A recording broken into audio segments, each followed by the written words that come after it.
Something is wrong with Eminem. I mean, he has so much in his mind that I almost feel lucky for him that he has music. Baby, without you I'm nothing. I'm so lost, hug me, then tell me how ugly I am, but that you'll always love me. When Eminem came up, they kind of just lost their mind.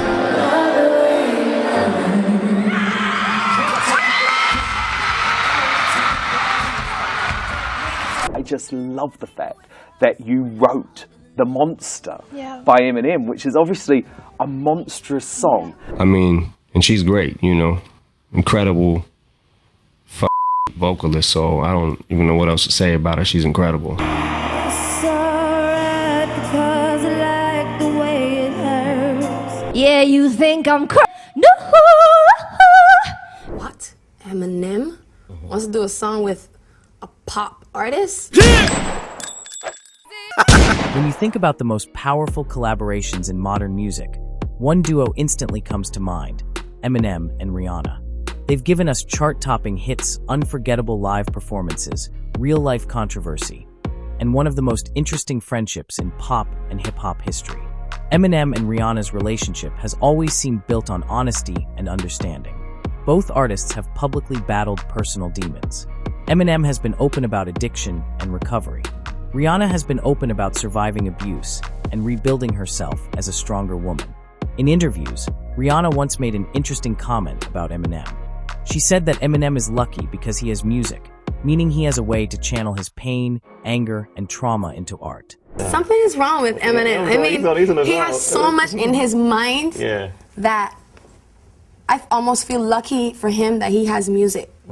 I feel like he has so much in his head that music is such a great release for him.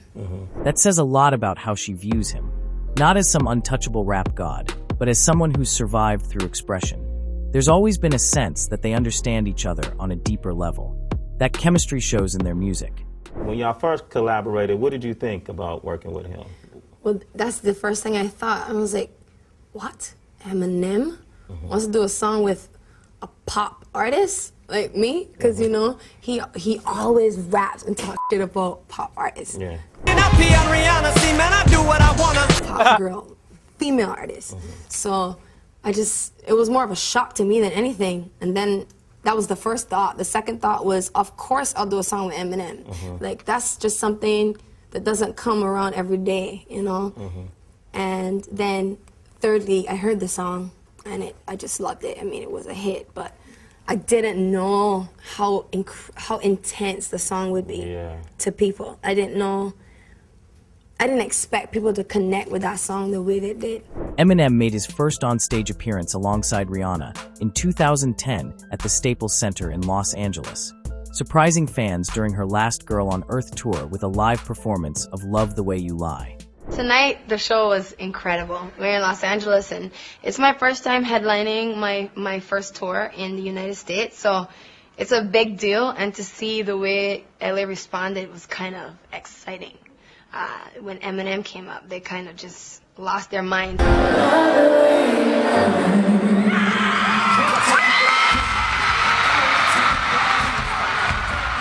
that really was like the hype of the show for me. Now, had you planned to include him in the show all along? Actually, it came up really last minute. We shot the video last night, and he happened to be in the same city, and he was like, hey, I can come perform with you. And we fit it in, and we couldn't have done anything better because Los Angeles loves Eminem. They couldn't stop screaming the whole song. Skylar Grey wrote the hook for Love the Way You Lie. Love the Way You Lie is a very special song to me because I wrote it just after my journey in Oregon when I had quit basically the music industry.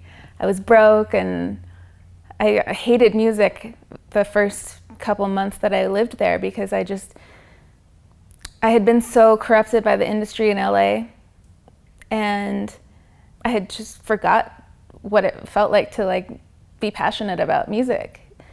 Love the Way You Lie dropped in 2010 on Eminem's album Recovery, and it exploded. The song tackled toxic relationships and domestic violence. Eminem rapped from the perspective of the abuser, while Rihanna delivered that haunting hook. Gonna stand there contrast between Eminem's aggressive verses I can only tell you what it feels like. And right now it's a steel night in my windpipe. and Rihanna's emotional chorus made the song hit differently. It's alright because I like the way it hurts. Commercially, it was massive. #1 in over 20 countries. Where you going? I'm leaving you. No, you ain't coming back. We're running right back. Here we go again. #1 on the Billboard Hot 100 for 7 weeks. So insane. This one is going good. It's going great. I'm Superman with the wind in his back. She's always late. Diamond certified in the US, and one of the best-selling singles of all time.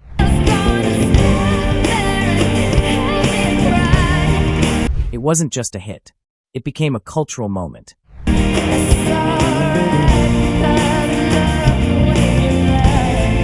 Later that year in 2010, Eminem and Rihanna recorded Love the Way You Lie Part 2 for her album Loud, a slower and more emotional version of the original song.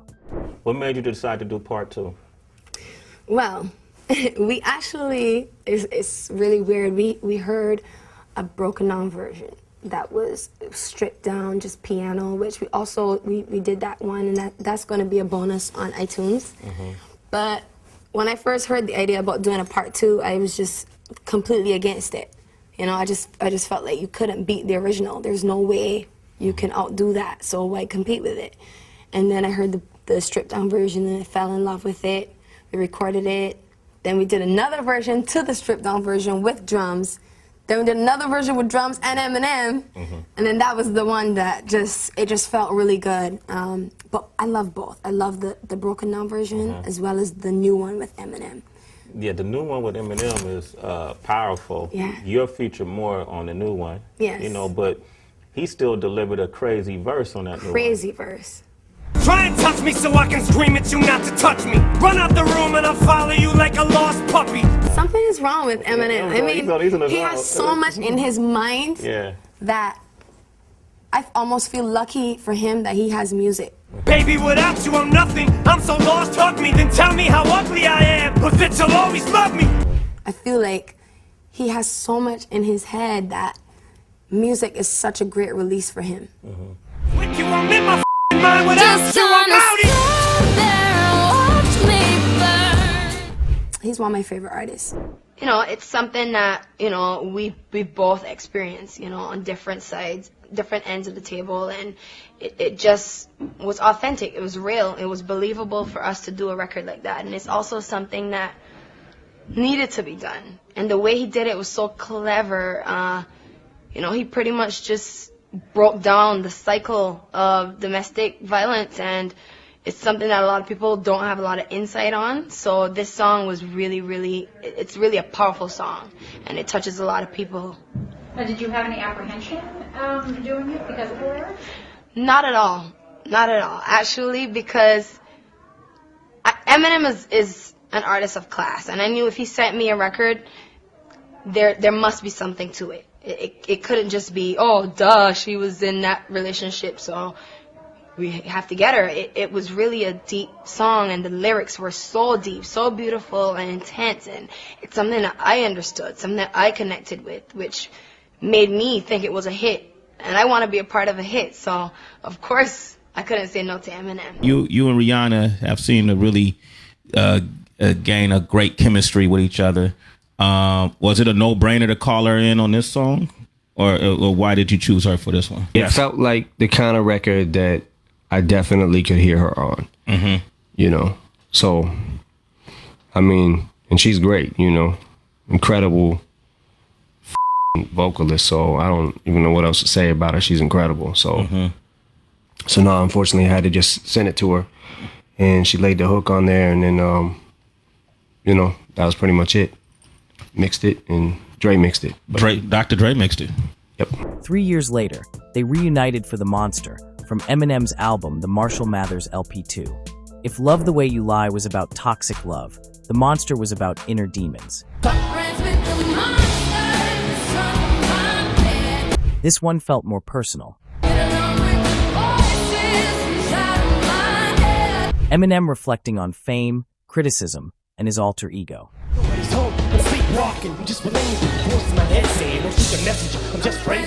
Rihanna representing the emotional anchor again. Well, that's not fair. And guess what? Another #1 on the Billboard Hot 100. Not everyone knows this, but BB Rexha actually wrote the hook for The Monster. The monsters under my bed get along with the voices inside of my head. And you're trying to save me, stop holding your breath. Yeah, you think I'm crazy, yeah, you think I'm crazy. Well, that's nothing, no, no. I just love the fact that you wrote The Monster by Eminem, which is obviously a monstrous song, but then you sort of had to go through what I imagine, but you tell me, would be the worst nightmare for every songwriter turned aspiring pop star, where Eminem said, I love the song, but I want Rihanna's voice on it. Yeah, Rihanna's how did you cope with that? Rihanna's voice on it, but I want to keep the Well, think about it. I was just like, I just turned 20, you know what I mean? And I didn't know any. When you're younger and you're writing and you write such a big song and everybody wants it, you're selfish, And I see now that song opened so many doors for me. Yeah. At that time, I didn't have a record deal. I remember playing that song for record labels, and they were like, "Monster under my bed, voices inside of my head." Yeah, right. Nobody's ever gonna want to listen to that. That sounds like a flop to us. Literally, I had somebody tell me that, of a huge, massive record label president. So, I think at that time I had no choice but to give the song away. Yeah. Because I had #1, no money, no record deal. Yeah. And then came the big moment. In 2014, Eminem and Rihanna co-headlined the Monster Tour. It was a short stadium tour in cities like Los Angeles, New York, and Detroit. This wasn't just a feature artist showing up for one song. This was a full co-headline stadium run. 2 global icons. One stage. They performed their collaborations together and their solo hits separately, creating a near 3-hour experience for fans. It showed the level of trust and mutual respect between them. Not many artists can co-headline at that level without ego clashes. Now, we can't talk about their history without mentioning the controversy. On an older leaked version of the song Things Get Worse, Eminem had a line referencing Rihanna and the Chris Brown incident. Let me get my 2 cents. Of course I side with Chris Brown. I beat a down too if she gave my dick an itch now. The lyric was widely criticized. It felt insensitive, especially considering Rihanna's history. It created tension in the public conversation, even if Rihanna herself didn't publicly escalate it. Fast forward to 2020. On the song Zeus for Music to Be Murdered By, Eminem directly addressed it. Heartedly apologies, Rihanna, for that song that leaked. I'm sorry, Rhea, it wasn't meant to cause you grief. Regardless, it was wrong of me. Eminem isn't known for apologizing publicly, especially not in songs. It showed growth, accountability, maturity, and it suggested that whatever private conversations happened between them, there was enough respect there to acknowledge the mistake. Despite controversy, despite the dark themes, despite everything, Eminem and Rihanna's collaborations remain timeless. They brought out something unique in each other. Rihanna's emotional hooks grounding Eminem's intensity. Eminem's storytelling elevating Rihanna's pop dominance into something darker and deeper. They weren't just chasing hits. They were telling uncomfortable truths. And maybe that's why their music connected so deeply with millions of people. Eminem and Rihanna's partnership is one of the most impactful artist pairings of the 2010s. 2 superstars, 2 survivors, 2 completely different genres, 1 undeniable chemistry. From Love the Way You Lie, to The Monster, to touring stadiums together, to controversy and apology. It's a story of collaboration, conflict, growth, and respect. And honestly, if they ever drop another track together, the world will stop and listen.